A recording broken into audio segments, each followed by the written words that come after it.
Hello students. आज हम complex number की जो पोलर फॉर्म है वो कंसेप्ट करेंगे। कॉम्प्लेक्स नंबर को पोलर फॉर्म में रिप्रेजेंट करेंगे। उसके लिए हमें पहले आर्गुमेंट या amplitude of a complex number find out करना सीखना होगा कि हम आर्गुमेंट और एम्पलीट्यूड कैसे फाइंड आउट करते हैं। देखिए, जो हमारा कॉम्प्लेक्स नंबर होता है वो हमें जिस फॉर्म में गिवन होता है, लाइक सपोज में कोई कॉम्प्लेक्स नंबर गिवन है z x plus iota y। जो कॉम्प्लेक्स नंबर की पोलर फॉर्म होती है उसमें हम z को z is equal to r cos theta plus iota sine theta लिखते हैं। ये हमारी पोलर फॉर्म है। ये हमारे पोलर कॉम्प्लेक्स नंबर की पोलर फॉर्म है। तो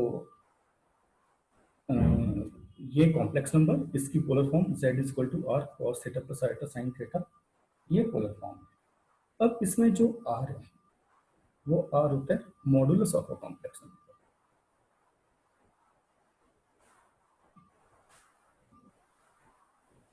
मॉडुलस ऑफ कॉम्प्लेक्स नंबर, और थीटा को हम बोलते हैं argument, argument of a complex number. इसे हम एम्पलीट्यूड बोलते हैं, आर्गुमेंट और amplitude of a complex number.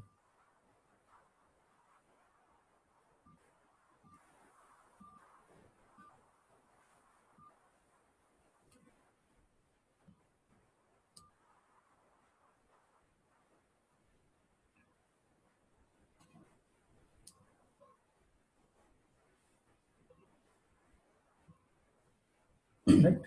तो सबसे पहले मैं आपको आर्गुमेंट और एम्पलीट्यूड जो है कॉम्प्लेक्स नंबर का वो फाइंड आउट करना सिखाऊंगा। मॉडुलस जो है कॉम्प्लेक्स नंबर का हम ये पहले फाइंड आउट कर चुके हैं।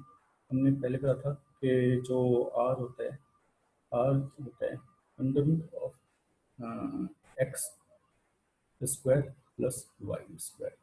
ये हमने modulus of complex number find out करना। अब हम argument of complete amplitude of a complex number पहले फाइंड आउट करेंगे, फिर हम इसकी पोलर फॉर्म देखते हैं कि कैसे बनाते हैं। राइट। तो देखिए, सबसे पहले मैं आपको बताता हूँ कि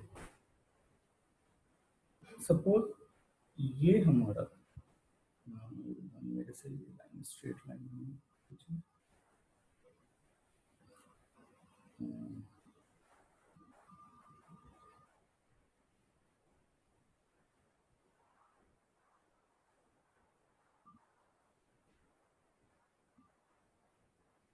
ये एक्स वाई प्लेन है, कोऑर्डिनेट्स है।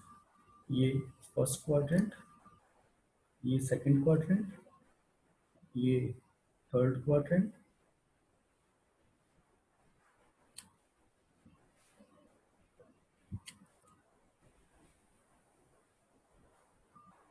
और ये फोर्थ क्वाड्रेंट। राइट।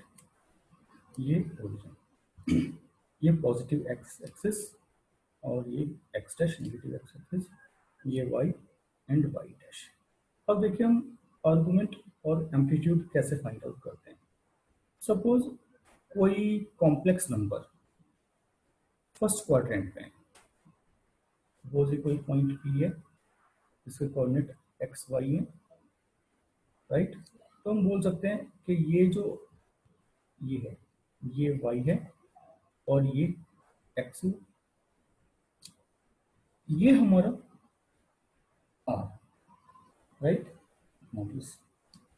अब ओरिजिन से इस पी पॉइंट को जो लाइन ज्वाइन करती है वो पॉजिटिव एक्स एक्सिस से जो एंगल बनाती है उसे हम आर्गुमेंट और एम्पलीट्यूड बोलते हैं।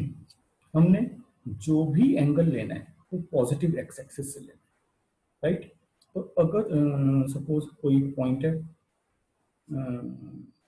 जैसे जेड कोई कॉम्प्लेक्स नंबर है 3 + 2 आयोटा, तो एक्स यहाँ पर 3 हो और वाई यहाँ पर 2 हुआ, तो ये फर्स्ट क्वाड्रेंट में लाई करेगा। अब अगर मैं फर्स्ट क्वाड्रेंट में टेन थीटा की वैल्यू चेक करता हूँ, तो टेन थीटा हो जाएगा हमारा वाई बाई एक्स, राइट। तो अगर मैं इसके लिए देखता हूँ तो ये हो जाएगा 2/3 स्क्वायर। तो जो हमारा आर्गुमेंट होता है वो थीटा होता है, tan inverse y by x, right. अब देखिए यहाँ पर हम क्या करेंगे, हम पहले एक कोई एंगल अल्फा कैलकुलेट करेंगे, जैसे थीटा यहाँ पर अल्फा के इक्वल है, राइट। अब अगर कोई कॉम्प्लेक्स नंबर z है और उसके जो एक्स वाई है वो फर्स्ट क्वाड्रेंट में लाई करते हैं, तो थीटा की वैल्यू अल्फा के इक्वल होगी। अगर फर्स्ट क्वाड्रेंट में लाई करता है, फर्स्ट क्वाड्रेंट में लाई करेगा, तो थीटा की वैल्यू अल्फा के इक्वल होगी, राइट। अब सपोज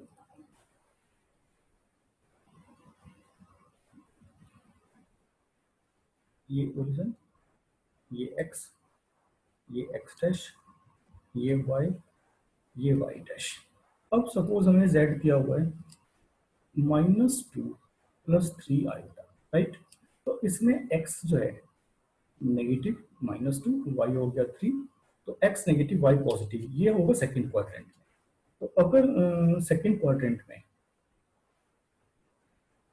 सपोज ये कोई पॉइंट है q, तो ये y और ये x, तो ये अल्फा हो गया, राइट। ये y बाई एक्स हमें चाहिए होता है पॉजिटिव एक्स एक्सिस से, तो जो थीटा की वैल्यू हो जाएगी वो पाई माइनस अल्फा लेंगे। इट मीन्स अगर सेकंड क्वाड्रेंट है, अगर सेकंड क्वाड्रेंट है तो थीटा की वैल्यू पाई माइनस अल्फा होती है। यहाँ से हम अल्फा मतलब अल्फा की वैल्यू, टेन अल्फा की वैल्यू हो जाएगी वाई बाई एक्स, राइट। हमें यहाँ से अल्फा पता चलेगा, तो उसे हम पाई माइनस अल्फा करेंगे। तो सेकंड क्वाड्रेंट है, तो सेकंड क्वाड्रेंट अगर है, थीटा की वैल्यू पाई माइनस अल्फा हो जाएगी। अब अगर थर्ड क्वाड्रेंट है, थर्ड क्वाड्रेंट सपोज कोई हमें z दिया हुआ है -2 पायोटा, तो यहाँ पर x -2, y -2, तो ये कहाँ पड़ेगा, ये थर्ड क्वाड्रेंट पड़ेगा, x नेगेटिव y नेगेटिव, ऐसे करके।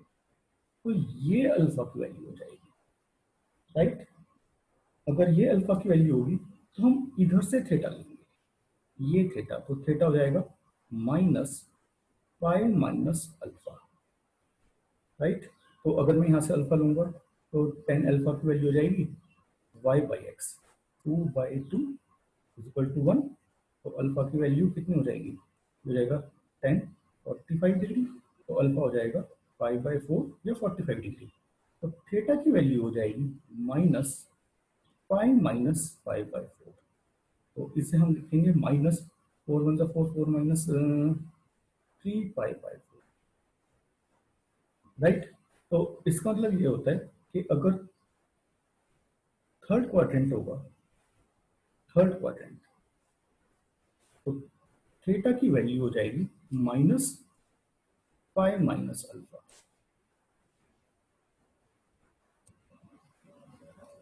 अब सपोज हम फोर्थ क्वाड्रेंट की बात करते हैं, कोई कॉम्प्लेक्स नंबर है, जैसे z हो गया 2 - 2 आयोटा, तो इसमें x जो है पॉजिटिव, y की वैल्यू -2, तो x पॉजिटिव y नेगेटिव, ये फोर्थ क्वाड्रेंट। तो ये ऐसे करके हो जाएगा, ये डिस्टेंस y, ये डिस्टेंस x, ये हम अल्फा लेंगे, राइट। और क्योंकि हमें एक्स एक्सिस से ही लेना होता है, तो थीटा की वैल्यू माइनस अल्फा के इक्वल हो जाएगी, थीटा की वैल्यू माइनस अल्फा के इक्वल हो जाएगी। तो हम ये कह सकते हैं कि फोर्थ क्वाड्रेंट में अगर लाई करता है तो थीटा की वैल्यू माइनस अल्फा के इक्वल हो जाएगी।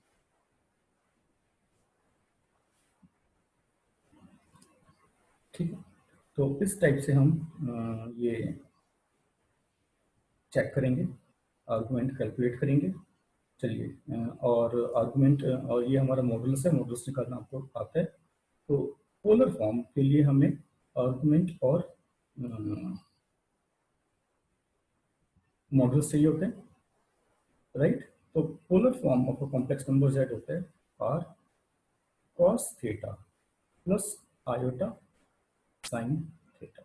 अब हम ये एग्जांपल्स की हेल्प से देखते हैं कि ये हमें कैसे करना होता है। चलिए जैसे हम क्वेश्चन करते हैं,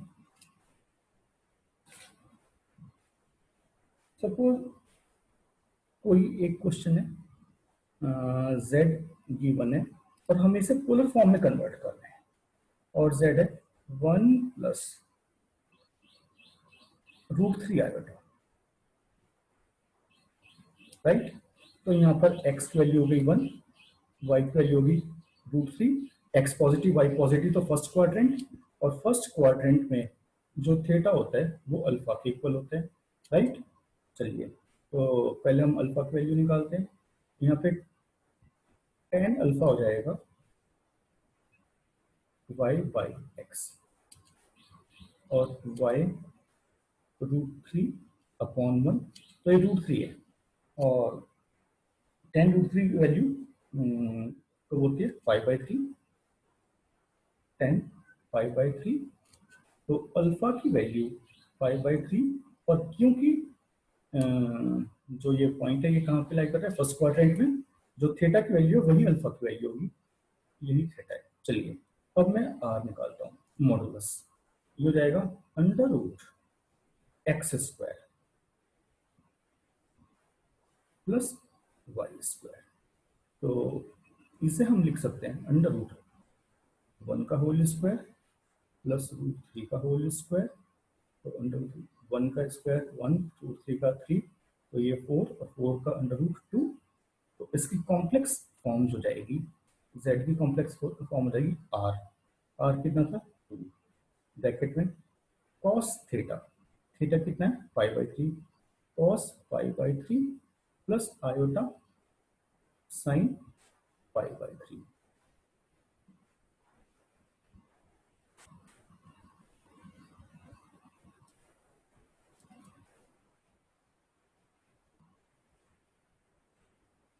और ये हमारा polar form of complex number, जो कॉम्प्लेक्स नंबर हमारा ये था 1 + √3 आयोटा, ये उसकी पोलर फॉर्म है, राइट। चलिए एक क्वेश्चन और करके देखते हैं। क्वेश्चन हमें जैसे दिया हुआ है, z हमें दिया हुआ है -2 + 2√3 आयोटा, हमें दिया हुआ है -2 + 2√3 आयोटा। चलिए इसे करके देखते हैं। यहाँ पर जो हमें गिवन है, अगर हम कंपेयर करते हैं, x हो जाएगा -2 और y हो जाएगा 2√3, राइट। तो अगर हम ये देखते हैं, इसमें x नेगेटिव और y पॉजिटिव, x नेगेटिव और y पॉजिटिव हमारा सेकंड क्वाड्रेंट होता है, x negative y positive second quadrant. चलिए पहले इसमें अल्फा की वैल्यू कैलकुलेट करते हैं। तो tan अल्फा हो जाएगा y/x 2√3/2, और ये आ जाएगा √3, और √3 जो होता है वो 5/3,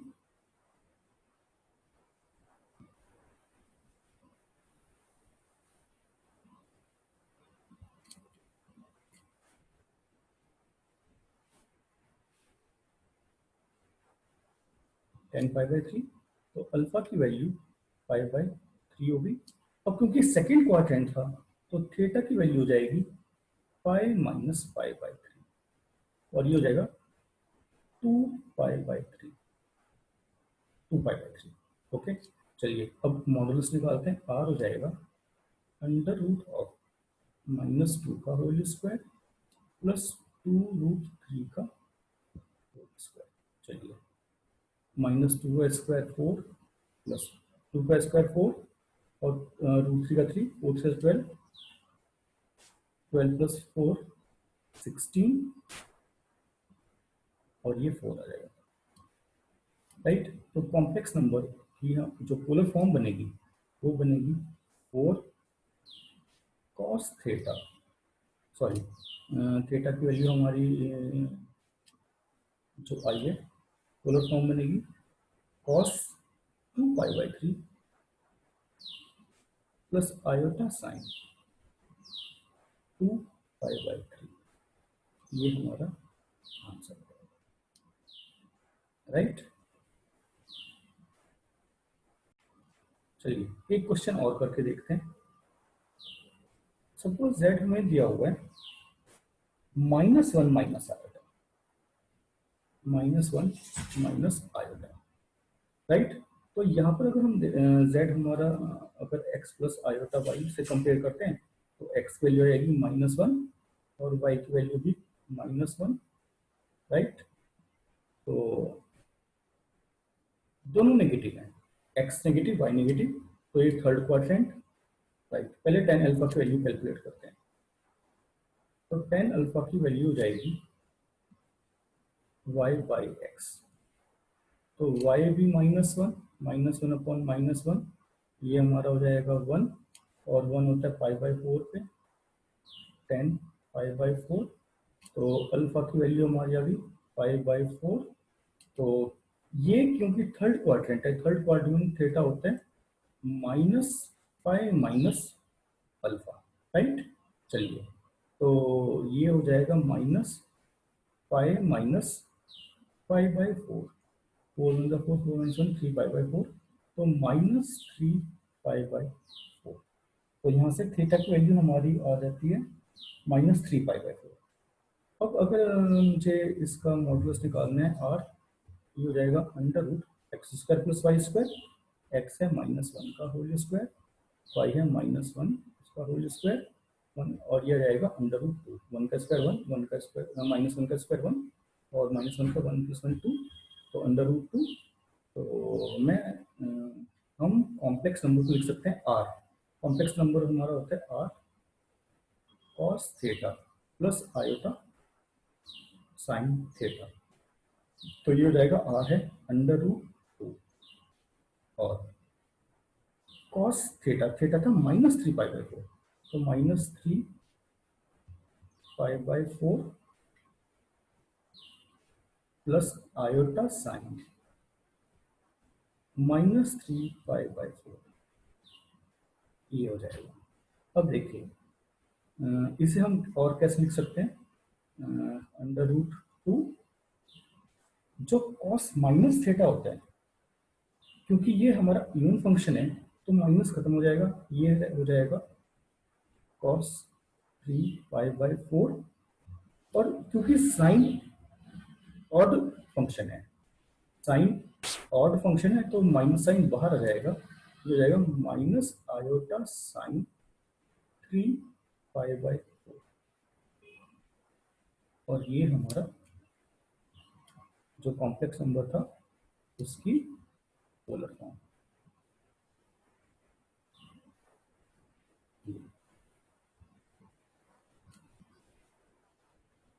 राइट।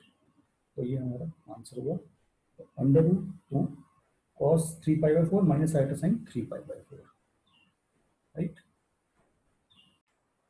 अभी एक क्वेश्चन और करके देखते हैं।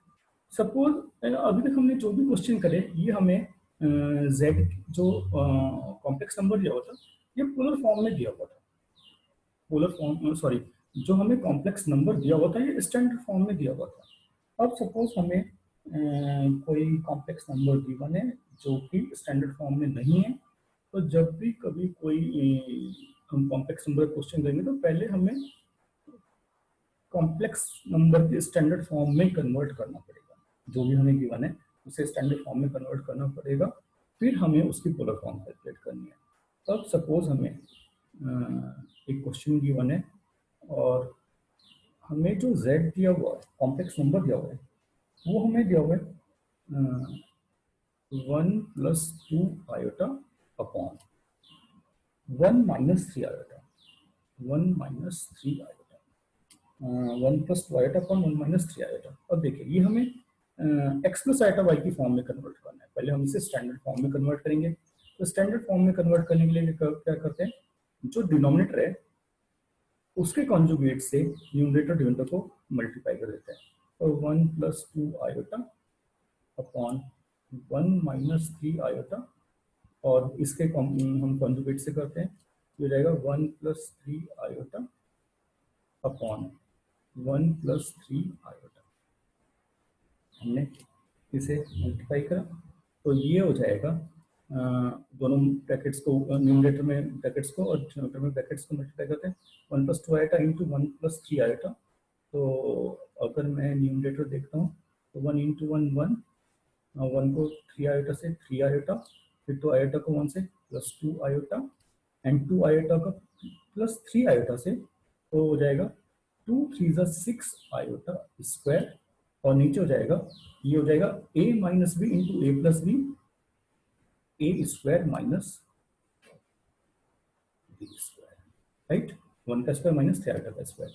तो इसे हम लिख सकते हैं जो 1 + 3 + 2 5 आयोटा, और आयोटा स्क्वायर -1 होता है तो -6 अपॉन 1 का स्क्वायर 1 -9 आयोटा स्क्वायर, और ये हो जाएगा -5 + 5 आयोटा अपॉन 1 + 9 आयोटा स्क्वायर -1 ये +9, तो ये हो जाएगा -5 + 5 आयोटा अपॉन 10, और इसे मैं लिख सकता हूँ -5/10 1/2 + 5/10 1/2 आयोटा। तो ये हमारी जो है स्टैंडर्ड फॉर्म लगे -½ + ½ आयोटा। तो अब हमारे पास z स्टैंडर्ड फॉर्म में है -1/2 + 1/2 आयोटा, राइट। चलिए अब इसे अगर हम z = x + आयोटा y से कंपेयर करते हैं,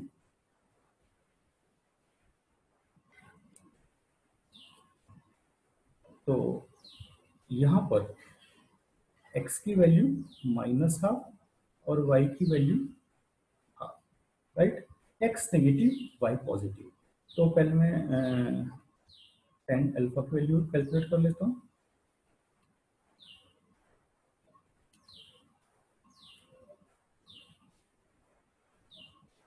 tan अल्फा हो जाएगा हमारा y/x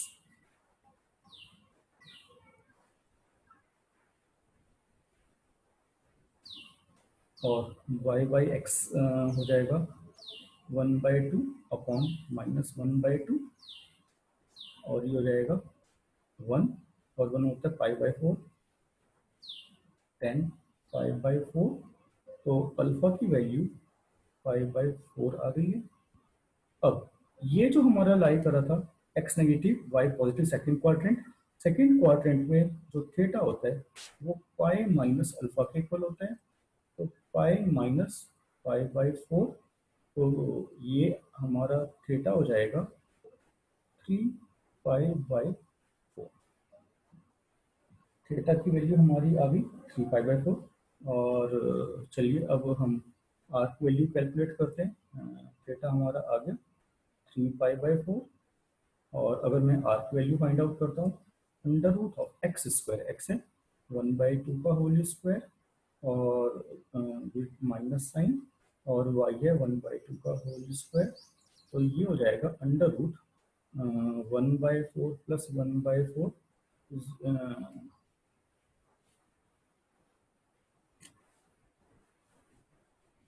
= 2/4 अंडर रूट, तो ये हो जाएगा 1/√2। आर की वैल्यू हमारी आ रही है 1/√2, राइट। तो अब अगर मुझे कॉम्प्लेक्स नंबर की पोलर फॉर्म में लिखना है तो वो होता है r cos theta + iota sin theta. r यहाँ पर है 1/√2 cos theta, cos 3π/4 + iota sine 3π/4, और ये हमारा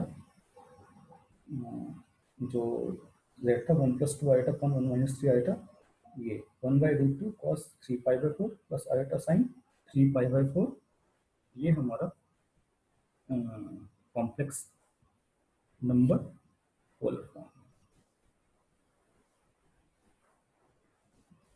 ये हमारा कॉम्प्लेक्स नंबर पोलर फॉर्म में आता है, और ये आंसर। तो हमारा जो कॉम्प्लेक्स नंबर क्वेश्चन हमें गिवन था, z था 1+2 iota upon 1 - 3 iota, 1+2 iota upon 1 - 3 iota. सबसे पहले हमने इसे स्टैंडर्ड फॉर्म में कन्वर्ट करा, राइट। स्टैंडर्ड फॉर्म में कन्वर्ट करने के बाद हमने इसका जो आर्गुमेंट ऑफ कॉम्प्लेक्स नंबर या एम्पलीट्यूड ये कैलकुलेट करा, फिर हमने मॉडुलस कैलकुलेट करा, और z होता है r cos theta plus iota sine theta, और r की वैल्यू 1/√2 आई थी और थीटा की वैल्यू 3π/4 आई थी। तो इस टाइप से हम किसी कॉम्प्लेक्स नंबर को उसकी पोलर फॉर्म में कन्वर्ट कर सकते हैं।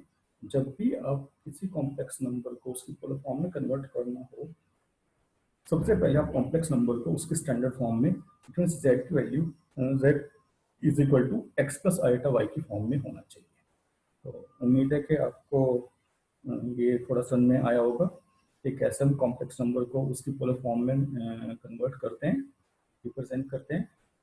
तो आज के लिए इतना ही। आपके पास जो बुक है, जो भी बुक है, आप उसमें से इसके complex number in polar form के क्वेश्चंस ट्राई कर सकते हैं, और ट्राई करने से आपको ज़्यादा समझ में आएगा। तो उम्मीद है कि ये आपको क्लियर हुआ होगा।